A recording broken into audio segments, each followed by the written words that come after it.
In this video, I will show you the Big Drama app wherein you can watch short drama stories on your phone. So this is actually the Big Drama app. You can head over right here to your Play Store and you can find them right here.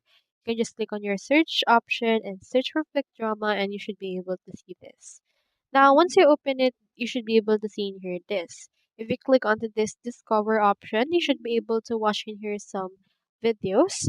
And you can also find right here some options or dramas that you want to watch into this case. So you can see that this drama has titles as well as descriptions, and you can head over click onto this watch drama in order to watch this. Now you should be able to see this right here. If you want, you can also add this drama to your favorites by clicking on this favorites option, or you can also head over and click onto this series in order to choose in here which episode you want to actually watch all together into this part. So that's all there is today, and I hope this video helped you out.